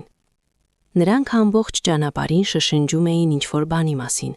հայացքներ նետելով հետևի հայելու միջոցով։ Հավանաբար որոշում էին, թե ինչպես գործեն հետո։ Իսկ ես նստած էի եւ նայում էի պատուհանից դուրս, անցնող քաղաքին։ Քաղաքին, որտեղ ծնվել եմ, մեծացել, աշխատել, սիրել եւ որտեղ նրանց պլանի համաձայն այլևս տեղ չունեի։ Երկար ժամանակ էինք գնում։ Դուրս եկանք կենտրոնից եւ խորացանք արդյունաբերական գոտի։ Պատուհանից դուրս լանդշաֆտը ավելի ու ավելի թխուր էր դառնում։ Մոխրագույն ցանկապատեր, լքված պահեստներ, ջարդված ճանապարհներ։ Վերջապես մեքենան շրջվեց նեղ չասֆալտապատ փողոցով եւ կանգ առավ բարձր աղյուսե ցանկապատի մոտ, կլեպված սվաղով։ Դարպասների վրա կախված էր ժանգոց ցուցանակ։ Պանսիոնատ, հանգիստ նավահանգիստ։ Տեղը թվում էր բանտի պես։ Առաջին հարկի պատուհաններին ցանց էր։ Մի քանի ընկճված կերպարներ նույնական խալաթներով թափարում էին բակում։ Հասանք, ուրախ ասաց Գայանեն, անջատելով շարժիչը։ Հիմա ամեն ինչ ցույց կտանք։ Նա դուրս եկավ մեքենայից եւ գնաց դեպի դարպասներ։ Դավիթը շրջվեց իմ կողմը։ Դեմքը գունատ էր։ Հայրիկ, մի զայրանա։ Սա ժամանակավոր է, մինչև բնակարանի հարցը չլուծենք։ Այստեղ լավ էր, ասում են, 3 անգամ սնունդ։ Դուրս արի, հանգիստ ասացի ես։ Ինչ? Դուրս արի մեքենայից։ Նա անհասկանալի նայեց ինձ։ Հայրիկ, գնանք, Քեզ սենյակը կցուցադրեն։ Ասացի դուրս արի, կրկնեցի ես։ Եվ ձայնիս մեջ հնչեցին նոտաներ, որոնք նա չէր լսել մանկությունից ի վեր։ Նոտաներ, որոնք չէին հանդուրժում առարկություններ։ Նա դանդաղ դուրս եկավ մեքենայից։ Գայանեն արդեն կանգնած էր դարպասների մոտ և ձեռքով էր մեզ կանչում։ Ես տեղափոխվեցի վարորդի նստատեղը։ Ղեկը դեռ տաք էր նրա ձեռքերից։ Նայեցի որդուս, ով կանգնած էր մռայլ անձրևի տակ իր նորաձև բաճկոնով, և Գայանեին, ով սառել էր այդ թխմար հաստատության դարպասների մոտ։ Շնորհակալ եմ նվերի համար, հայրիկ։ Իսկ հիմա սա քո տունն է, գոռաց նա ինձ, մտածելով, որ հիմա կիջնեմ և հնազանդ կգնամ նրա հետևից։ Ես իջեցրի ապակին։ Դավիթ, ասացի ես, և նա ցնցվեց։ Միայն մեկ հարց կտամ քեզ։ Յուղը ստուգել ես։ Նա անհասկանալի թարթեց աչքերը։ Ինչ յուղ, հայրիկ, ինչ ես ասում։ Ես չպատասխանեցի։ Պարզապես ժպտացի։ Բարձրացրի ապակին, միացրի արագությունը և սեղմեցի գազը։ Մեքենան հարթ շարժվեց տեղից։ Հետևի հայրլու մեջ տեսա նրանց շփոթված, զարմանքից խեղաթյուրված դեմքերը։ Նրանք ինչ-որ բան էին գոռում հետևից, ձեռքերով թափահարում, բայց ես այլևս չէի լսում։ Ես մեկնում էի մենակ, իրենց մեքենայով, թողնելով նրանց այնտեղ, որտեղ նրանց կարծիքով իմ տեղն էր, հանգիստ նավահանգիստում։ Թող հիմա իրենք վայելեն նրա հյուրընկալությունը։ Նրանք դեռ չգիտեին, որ սա միայն սկիզբն է։ Իսկական անակնկալը սպասում էր առջևում։ Ճանապարհը հետ դարձան վերջ թված։ Վարում էի մեքենան, ամուր բռնած ղեկը և աչքիս առջև կանգնած էին նրանց դեմքերը։ Սկզբում հաղթական, հետո շփոթված, իսկ վերջում զայրույթից խեղաթյուրված։ Անձրևը թակում էր տանիքին, և այդ միօրինակ ձայնը միակ ձայնն էր, որ լսում էի բացի սեփական սրտի զարկերակությունից։ Այն բաբախում էր ողնաշարում, խուլ և ծանր։ Ես չէի զգում եռանդ, ոչ մի ուրախություն չկար այն բանից, որ այդպես խելամտորեն խաբեցի նրանց, կար միայն սառը այրող դատարկություն։ Վարում էի ծանոթ փողոցներով, բայց չէի ճանաչում դրանք։ Ամեն ինչ թվում էր օտար, թշնամական։ Ահա դպրոցը, որտեղ առաջին դասարան էի տանում Դավոյին։ Ահա այգին, որտեղ Անահիտի հետ երեկոներով զբոսնում էինք։ Ահա հիվանդանոցը, որտեղ նա մարում էր ինձ խոստացնելով հոգ տանել որդու մասին։ Ես պահեցի այն խոստումը, հոգ եմ տարել, և ահա թե ինչով ավարտվեց ամեն ինչ։ Դավաճանությամբ, ամենասարսափելի, ամենացինիկ, որին միայն կարող են մերձավորները։ Տուն չգնացի։ Մտքերը խառնվում էին և վախենում էի մնալ մենակ դատարկ տանը, որտեղ յուրաքանչյուր անկյուն հիշեցնելու էր անցյալը, այն ինչ այլևս երբեք չի լինի։ Շրջվեցի շրջանցիկ ճանապարհով և գնացի քաղաքից դուրս։ Պարզապես վարում էի, ուր աչքերը տանեն, փորձելով հանգստացնել մարմնիս տողը։ Մեքենան գնում էր հարթ, հզոր, իմ մեքենան։ Դրա մեջ հոգիս եմ ներդրել, և նա պատասխանում էր ինձ հնազանդությամբ և հուսալիությամբ, ի տարբերություն սեփական որդուս։ Մոտ 2 ժամ հետո ուշքի եկա գյուղական ճանապարհի եզրին։ Շուրջը դաշտ էր, ծածկված անցյալ տարվա չոր խոտով։ Անձրևը դադարել էր, և ամպերի միջից ճարագում էր գունատ, չտաքացնող արևը։ Անջատեցի շարժիչը և հետ թեքվեցի նստատեղին։ Լռություն։ Միայն քամին էր գոռում սյուների վրա լարերում։ Եվ այդ լռության մեջ ինձ վրա հասավ ամեն ինչ։ Վերջին տարիների ողջ ցավը, ողջ նվաստացումը, ողջ հիասթափությունը։ Նստած էի նայելով մի կետին, և արդյունքները չոր տղամարդկային արդյունքները, որոնք չէի թույլ տվել ինձ թաղումից ի վեր, դանդաղ հոսում էին այտերիս վրայով։ Ես դավաճանեցի նրան, չկարողացա։ Ես մեծացրի հրեշ։ Այս մտքերը վաբախում էին գլխումս ինչպես թռչուն վանդակում։ Հիշում էի ամեն ինչ՝ նրա առաջին քայլերը, առաջին խոսքերը, կոտրված ծնկները, ավարտականը, հարսանիքը, որտեղ ես սխալվեցի։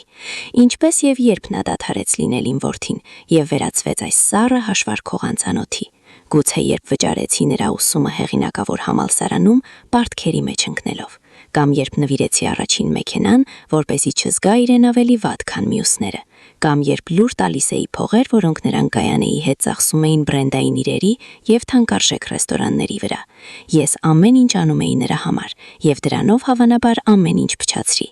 Ես զրկեցի նրան պայքարելու, ձգտելու, գնահատելու անհրաժեշտությունից։ Ես ամեն ինչ տվեցի արծաթե ափսեի վրա, և նա որոշեց, որ այդպես կլինի միշտ։ Մեքենայում նստած մնացի մինչև երեկո։ Հեռախոսը պայթում էր զանգերից։ Դավիթը, Գայանեն, ես չպատասխանեցի։ Ինչ կարող էի ասել նրանց, որ նրանք մարդ չեն։ Նրանք և այդպես գիտեին դա, որ ինձ ցավում է, նրանց համար անտարբեր էր։ Երբ ամբողջովին մտնեց, միացրի մեքենան և գնացի տուն։ Հետադարձ ճանապարհը գիտակցված էր։ Դանդաղ էի վարում, մտածելով յուրաքանչյուր հաջորդ քայլի մասին։ Ցավը հեռանում էր, տեղը զիջելով սառը բյուրեղյա պարզությանը։ Զգացմունքները մահացել էին, մնացել էր միայն խելքը, և այն պահանջում էր արդարություն։ Ոչ վրեժ, ոչ, վրեժը թույլերի գործ է, իսկ ես թույլ չէի։ Ես ինժեներ էի, ես մեխանիկ էի, և գիտեի, որ ցանկացած, նույնիսկ ամենաբարդ մեխանիզմը կարելի է ապամոնտաժել մասերի և նորից հավաքել, կամ պարզապես նետել աղբանոց։ Տունը դիմավորեց ինձ ցրտով և լռությամբ։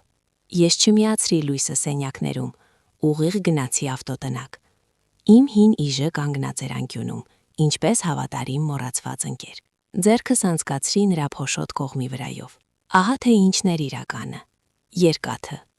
Այն չի դավաճանի, այն չի ստի, այն կամ աշխատում է կամ ոչ, ամեն ինչ ազնիվ է։ Բացեցի վերեստակի դարակը և հանեցի հաստ տետրակը կաշվե կազմով։ Դրանում ես գրառումներ էի վարում, երբ հավաքում էի կրոսովերը։ Յուրաքանչյուր փուլ, յուրաքանչյուր մաս, յուրաքանչյուր համար։ Թերթեցի էջերը, ահա այն, կուզովի վին համարը, իսկ ահա շարժիչի համարը։ Նրանք տարբեր մեքենաներից էին։ Իրավաբանորեն դա կոչվում էր տրանսպորտային միջոցի կառուցվածքի փոփոխություն։ Նման մեքենան պահանջում էր հատուկ գրանցում, մի կույտ փորձաքննություններ և թույլտվություններ։ Առանց դրանց այն պարզապես մասերի հավաքածու էր։ Կոնստրուկտոր, ինչպես ասում են ժողովուրդը։ Եվ ես իհարկե մոռացել էի անցկացնել այդ ընթացակարգը։ Փաստաթղթերով, որոնք ես նվիրել էի նրանց, մեքենան գրանցված էր կուզովի համարով, իսկ շարժիչը կանգնած էր մեկ այլ, արդեն գործածված մեքենայից։ Ցանկացած ստուգում ոստիկանության կայանում, ցանկացած համարների համեմատություն և ավտոմեքենան կուղարկվի տուգանային կայանատեղի, ընդմիշտ, իսկ նոր սեփականատիրոջը կսպառնան լուրջ խնդիրներ գրանցման տվյալների խարդախության համար։ Նրանք դա չգիտեին։ Նրանք տեսնում էին միայն գեղեցիկ փաթեթավորումը։ Նրանք չէին անհանգստացել նայել կափարիչի տակ։ Նույնիսկ չէին հարցրել, թե ինչպես եմ կարողացել հավաքել գրեթե նոր մեքենա այդպիսի ծիծաղելի գումարով։ Պարզապես վերցրին այն, ինչ տվել էին։ Եվ հիմա այդ տիկ-տակող ռումբը նրանց ձեռքերում էր։ Նստեցի սեղանի մոտ և հին հեռախոսագրքում գտա անհրաժեշտ համարը։ Սիմոնը, իմ հին բանակային ընկերը։ Հիմա նա մեծ պետ էր մարզային ոստիկանությունում։ Մենք 100 տարի չէինք տեսնվել, բայց գիտեի, որ չի մերժի։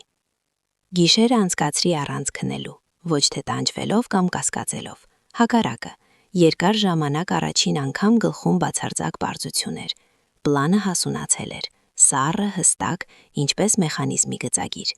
Ես չէի պատրաստվում վրեժխնդրության, իրենց հասկացությամբ, գոռալ, սպառնալ, խլել։ Ես պատրաստվում էի պարզապես թույլ տալ համակարգին անել իր աշխատանքը, թույլ տալ նրանց սեփական գործողություններին հասցնել օրինաչափ արդյունքի։ Նստած էի իմ հինաթոռին, այն, որում ժամանակին նստում էր իմ հայրը, և նայում էի մարող մոխիրներին Բուխարիում։ Կրակը միշտ օգնում էր ինձ մտածել։ Այն կենդանի է, ազնիվ, դրանում կեղծիք չկա։ Հիշում էի Անահիտին։ Նա չէր հավանում դաժանությունը, բայց չէր ներում դավաճանությունը։ Արդար եղիր, Հայկ, ասում էր նա, մի թող, որ ոտքերդ վրադդ սրբեն։ Կարծես թե եկել էր ժամանակը հետևելու նրա խորհրդին։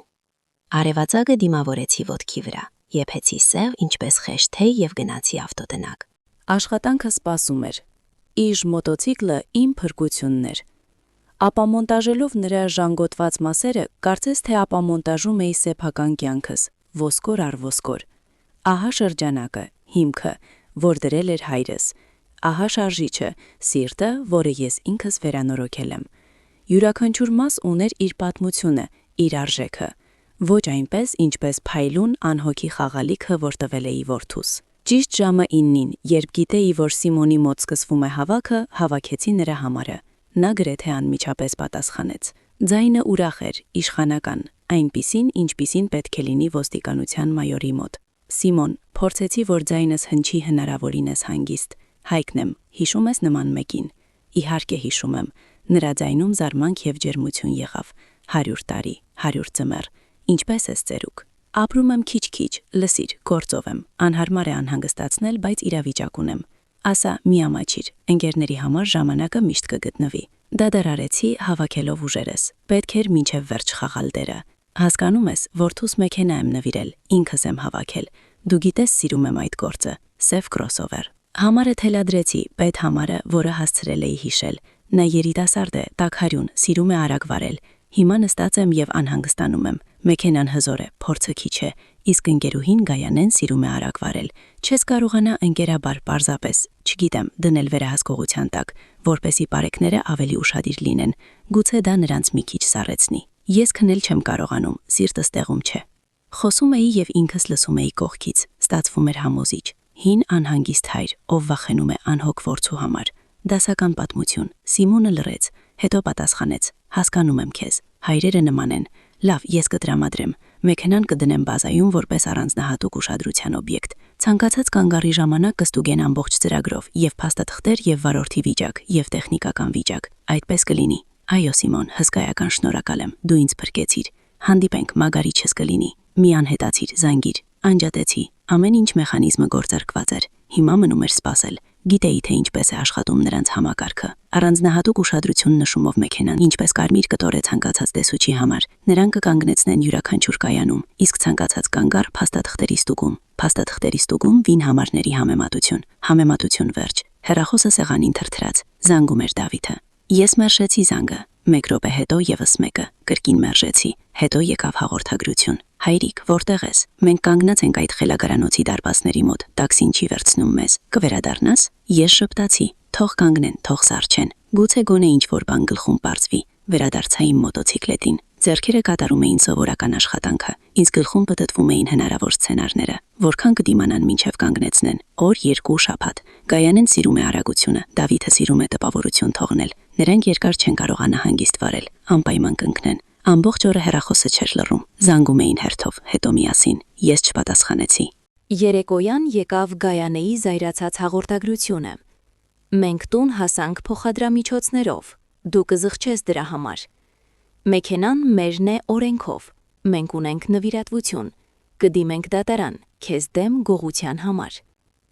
Գողություն, ինչ հաճելի։ Նույնիսկ պահպանեցի այդ հաղորդագրությունը։ Դեռ պետք կգա։ Քնեցի կատարված պարտքի զգացումով։ Չէի զայրանում, չէի ուրախանում։ Պարզապես զգում էի, որ վերականգնում եմ խախտված հավասարակշռությունը։ Նրանք մտածում էին, որ խաբել են ծեր հիմարին, բայց մոռացել էին, որ այդ ծեր հիմարը գիտի յուրաքանչյուր պտուտակ իրենց գեղաջիկ խաղալիքում և գիտի, թե որ մեկը պետք է քաշել, որպիսի ամեն ինչ փլուզվի։ Գիշերային լռության մեջ ժամացույցի տիկտակը ինձ համար հակառակ հաշվիչ էր։ Հաշվիչ մինչև այն պահը, երբ նրանց կեղծ փայլուն աշխարհը կփլուզվի։ Երկուշաբթին սկսվեց խուլ լռությամբ, ոչ զանգեր, ոչ հաղորդագրություններ։ Նույնիսկ ստուգեչի հեռախոսը աշխատում էր։ Այդ լռությունը ավելի վատ էր, քան ճիչերը։ Այն նշանակում էր, որ նրանք անցել են հաջորդ փուլ, թաքնվել էին մշակելով պլան։ Հավանաբար խորհրդակցում էին իրավաբանի հետ։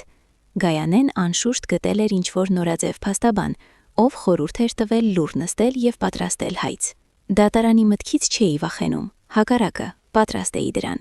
Իմ ձեռքում բոլոր կոզիրներն էին։ Առավոտն անցկացրի ավտոտնակում։ Իժի վրա աշխատանքը առաջ էր գնում։ Արդեն ամբողջությամբ ապամոնտաժել էի շարժիչը և հիմա մեթոդաբար մաքրում էի յուրաքանչյուր մասը։ Այս աշխատասիրական աշխատանքը նման էր մեդիտացիայի։ Մտածում էի, թե ինչ են զգում հիմա՝ զայրույթ, նվաստացում, վախ։ Նրանք անշուշտ փորձել էին գտնել ինձ։ Եկել էին տուն, տեսել էին իմ Նիվան դարպասի մոտ, բայց ես չէի բացել։ Ապրում էի իմ կյանքով, և այդ կյանքում նրանց համար այլևս տեղ չկար։ Կեսօրին մոտ եկավ զանգան ծանոթ համարից։ Պատասխանեցի։ Հայք, հնչեց խողովակում քաղաքավարի, բայց սառը տղամարդու ձայնը։ Լսում եմ ձեզ։ Իմ անունը Վադիմ է։ Ես ներկայացնում եմ Դավիթի եւ Գայանեի շահերը։ Իմ հաճախորդները չափազանց անհանգստացած են ձեր վերջին գործողություններից։ Դուք ապօրինի տիրացել եք նրանց գույքին։ Ինչ գույքի, հանգիստ հարցրի ես։ Ավտոմեքենային, որը դուք նվիրել եք նրանց, նոտարական կարգով հաստատված նվիրատվության պայմանագրի հիման վրա։ Ահա, այդ ավտոմեքենային, ձգեցի ես, այն ինձ մոտ չէ։ Ես այն թողել եմ հանգիստ նավահանգիստ պանսիոնատի դարպասների մոտ, որտեղ ձեր հաճախորդների խոսքերով հիմա իմ տունն է։ Եթե նրանք այնտեղից չեն վերցրել, դա իրենց խնդիրն է։ Խողովակում կախվեց դադար։ Փաստաբանը ակնհայտորեն չէր սպասում նման պատասխանի։ Խորհուրդ տալիս կատակել, ասաց նա արդեն ավելի քիչ վստահ։ Եթե 24 ժամվա ընթացքում չվերադարձնեք մեքենան, մենք ստիպված կլինենք դիմել գողության մասին հայտարարությամբ։ Արեք, ասացի ես եւ անջատեցի։ Գիտեի, որ գողության մասին ոչ մի հայտարարություն չի լինի։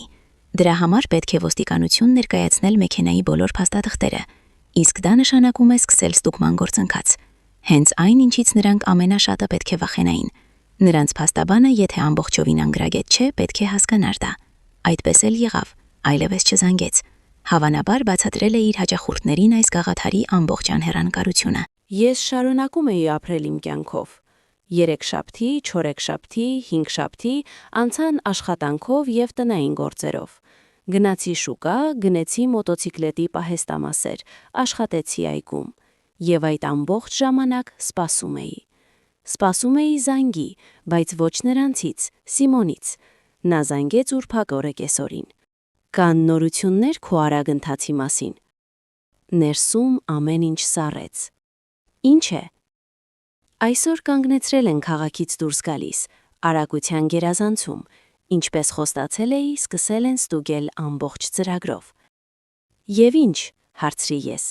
թեև արդեն գիտեի պատասխանը։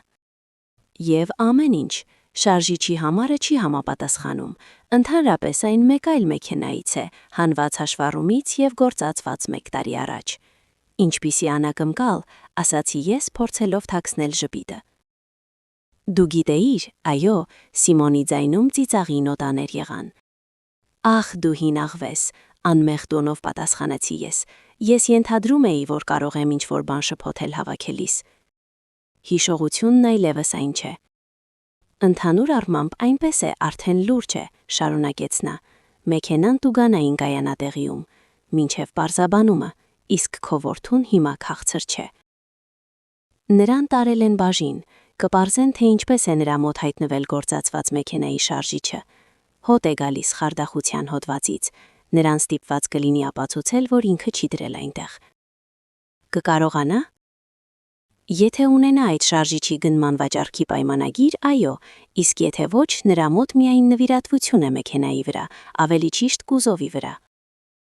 Այդ դեպքում նրա մոտ մեծ խնդիրներ են, շատ մեծ, նրան առնվազն մեծ տուգանք եւ իրավունքների զրկում է սպառնում, իսկ առավելագույնը քրեական գործ։ Մեքենան ամենայն հավանականությամբ կվերցնեն առանց վերադարձի, որպես նյութական ապացույց։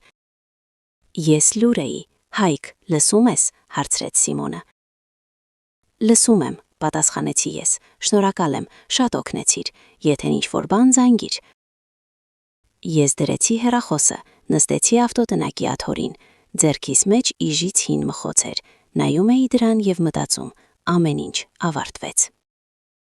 Ես չէի զգում ուրախություն, միայն ինչ-որ ծանր կապարային հոգնածություն եւ մի քիչ խղճահարություն։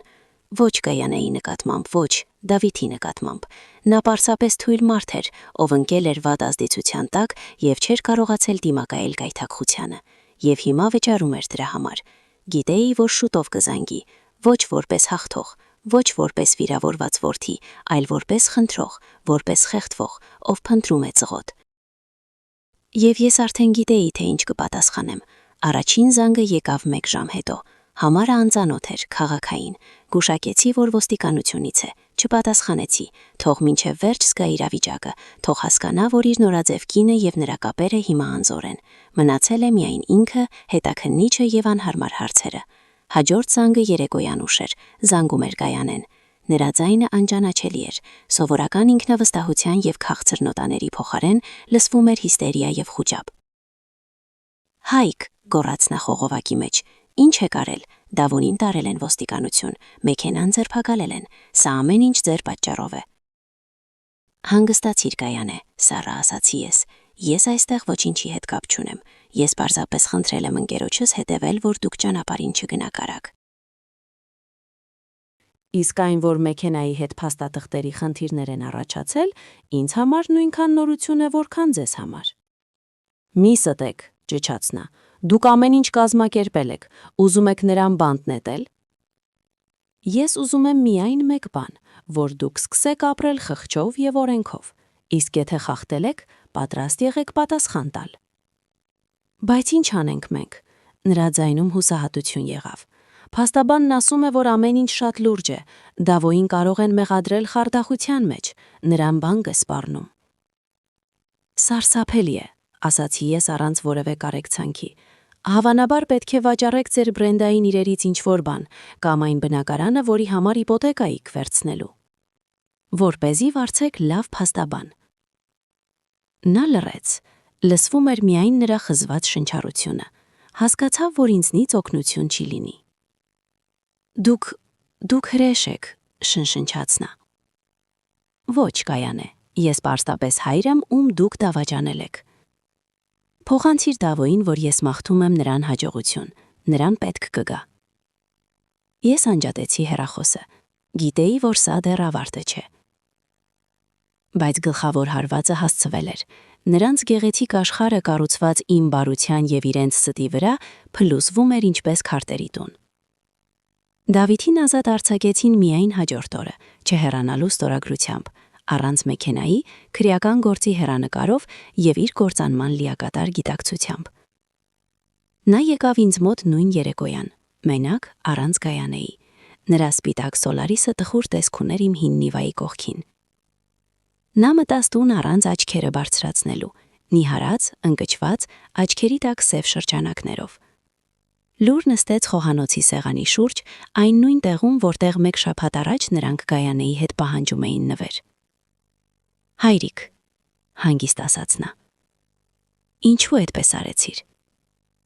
Իսկ ինչպես պետք է անեի, Դավիթ, հարցրի ես նստելով դիմացը։ Հնազանդ գնալ ծերանոց եւ տալ ձեզ իմ տունը։ Թույլ տալ, որ շարունակեք ապրել իմ հաշվին ոտքերը վրա սրբելով։ Նա լուռ էր, եզրից բռնելով սպռոցը։ Ես ամեն ինչ հասկացա, ասաց նա։ Ես սխալվել եմ։ Ես հիմար էի։ Գայանեն։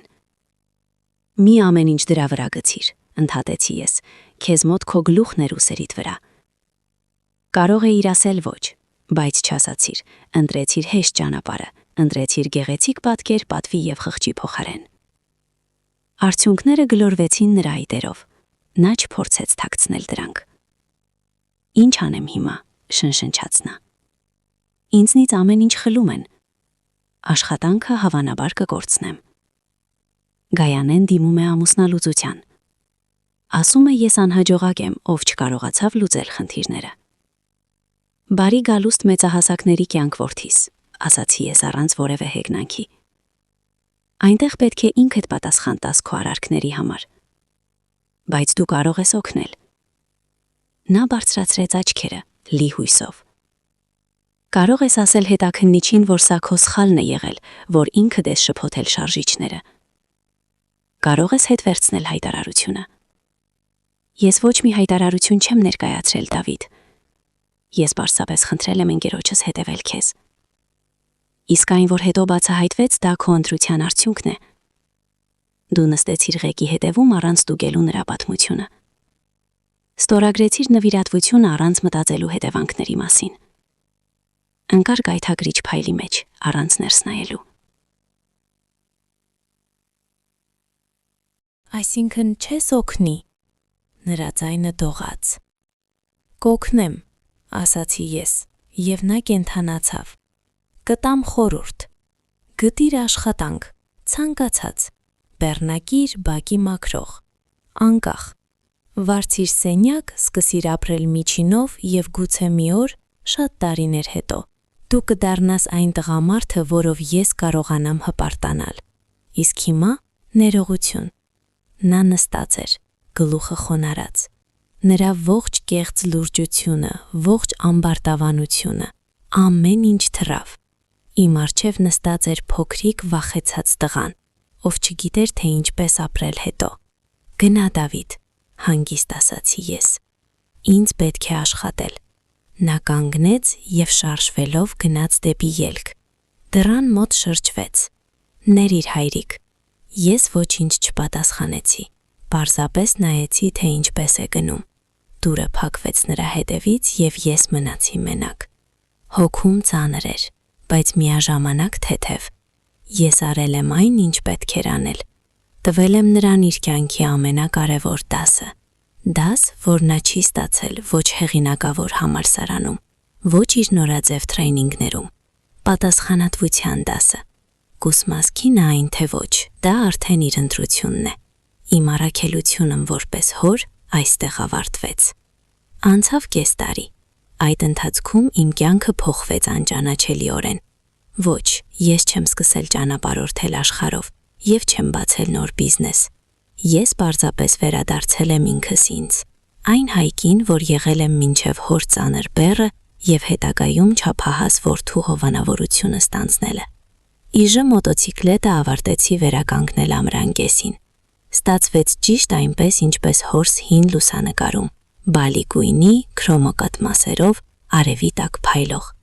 Առաջին անգամ, երբ դուրս եկա դրա վրա ավտոտնակից, զգացի ինձ երիտասարդ։ Քամին հարվածում էր դեմքիս, շարժիչը չափավոր տարօրինակ էր և կար անվերջ ազատության զգացում։ Սկսեցի հաճախ գնալ քաղաքից դուրս, լճի մոտ, որտեղ ժամանակին հայրիկիս հետ ձկնորսություն էինք անում։ Նստում էի ափին, կարթով, նայում ջրին և մտածում, թե ինչպես է կյանքը զարմանալիորեն ծալվում։ Դավիթի գործը փակվեց հանցակազմի բացակայության պատճառով։ Ես միջամտեցի ոչ ուղղակիորեն։ Պարզապես Սիմոնի միջոցով հետաքննիչին փոխանցեցի հին տետրակս մեքենայի հավաքման գրառումներով։ Դրանից պարզ էր, որ ես իսկապես կարող եմ շփոթել ագրեգատները, և չար դիտավորություն չկար։ Մեքենան իհարկե վերցրին, ինչպես պետք է, բայց որդուցս հանեցին բոլոր մեղադրանքները, թողնելով միայն վարչատան տուգանք, գրանցման խախտմամբ տրանսպորտային միջոց վարելու համար։ Ես դա արեցի ոչ թե նրա համար, այլ Անահիտի համար։ Գիտեի, նա չէր ուզենա, որ որդին բանտում նստի։ Գայանեի հետ նրանք ամուսնալուծվեցին գրեթե անմիջապես։ Նա անհետացավ մեր կյանքից նույնքան արագ, որքան հայտնվել էր։ Ասում են գտել են նոր ներդրող։ Ինչ, հաջողություն նրան։ Դավիթը չկորավ։ Մեր վերջին խոսակցությունից հետո նա իսկապես աշխատանք գտավ, ոչ բեռնագիր, իհարկե։ Գնաց սովորական ավտոսերվիս, մեխանիկի աշակերտ։ Նրան վերցրին իմ ազգանունի շնորհիվ։ Մեր քաղաքում իմ ազգանունը ավտոմոբիլային շրջանակներում ինչ-որ բան արժե։ Գիտեմ, նրան դժվար էր։ Սպիտակ վերնաշապիկից և գրասենյակային աթոռից հետո կեղտոտ կոմբինեզոն և բենզինի հոտ։ Մի քանի անգամ փորձեց զանգել ինձ, բայց ես չպատասխանեցի։ Տվել եմ նրան ժամանակ ինքն իր ճանապարհը գտնելու համար։ Նա գտավ։ Մի քանի ամիս հետո պատահաբար տեսա նրան փողոցում։ Գնում էր աշխատանքից, հոգնած, աշխատանքային կոմբինեզոնով, ուսապարկով։ Նա ինձ չնկատեց, իսկ ես նայում էի նրան և առաջին անգամ երկար ժամանակ զգացի ոչ խղճահարություն, ոչ զայրույթ, այլ հարգանք։ Նա այլևս չէր փորձում թվալ ինչ-որ մեկ։ Մի շաբաթ օր, երբ ավտոտնակում էի աշխատում, դարպասը ճռռաց։ Դրան մոտ կանգնած էր Դավիթը։ Նա հագնված էր պարզ, սովորական ջինս և սվիտեր։ Ձեռքին փոքրիկ փաթեթ էր։ «Բարև հայրիկ», հանգիստ ասաց նա։ «Բարև», պատասխանեցի ես, առանց աշխատանքը դադարեցնելու։ Նա կանգնեց, ոտքից ոտք փոխելով, հետո ինձ փաթեթը տվեց։ Սա առաջին աշխատավարձն է։ Գիտեմ, ծիծաղելի գումար է, համեմատած այն ամենի հետ, ինչ դու ինձ վրա ծախսել ես։ Բայց ուզում եմ, որ վերցնես։ Ես բացեցի փաթեթը։ Ներսում մի քանի ծալված թղթադրամներ էին և նոր բանալի։ Լավը, ֆիրմային։ Նմանը, որին ես երկար ժամանակ նայում էի խանութում, բայց փողը խնայում էի։ Տեսել եմ, թե ինչպես ես նայում դրան, ասաց Դավիթը։ Որոշեցի, քեզ ավելի պետք է, քան ինձ նոր կոշիկներ։ Եվ այդ պահին հասկացա, որ ամեն ինչ սուր չէր։ Իմ դասը յուրացվել էր։ Ես վերցրի բանալին։ Այն կատարյալ տեղավորվեց ձեռքիս մեջ։ Շնորհակալ եմ որդիս, ասացի ես։ Եվ այդ պարզ բառում ամեն ինչ կար. ներում, ընդունում և հույս։ Մենք խոսեցինք մինչև ուշ երեկո։ Նա պատմում էր իր նոր աշխատանքի մասին,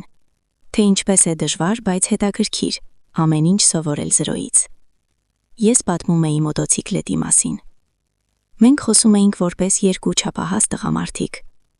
որպես հայր և որդի, ովքեր երկար տանջալի բաժանումից հետո գտել էին միմյանց ճանապարհը։ Նա չխնդրեց ինձ մոտ ապրել, ասաց կվարձի սենյակ մոտակայքում, որպեսզի ավելի մոտ լինի։ Այդ ժամանակվանից մեր կյանքը կարգավորվեց։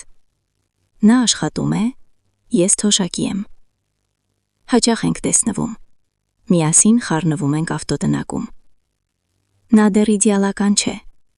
բայց դարձել է իրական։ Նա սովորել է գնահատել աշխատանքը, հարգել ուրիշներին և ամենակարևորը՝ հարգել իրեն։ Երբեմն նայում եմ սև կրոսովերին, որը դեռ կանգնած է տուգանային կայանատեղիում, և մտածում եմ, որ սա ամենաթանկ և ամենաօգտակար բանն էր, որ երբևէ ստեղծել եմ։ Այն չբերեց այն երջանկությունը, ինչպես հույս ունեի, բայց բերեց շատ ավելի կարևոր բան։ Այն բերեց արդարություն և վերադարձրեց որդուս։ Եթե ձեզ դուր եկավ այս պատմությունը և հավատում եք, որ յուրաքանչյուրն ունի ուղղվելու շանս, աջակցեք ալիքին ձեր բաժանորդագրությամբ։ Հիշեք, կյանքի ամենակարևոր բաները ոչ թե այն են, որ կարելի է գնել, այլ այն, որ պետք է արժանանալ։ Շնորհակալ եմ դիտելու համար։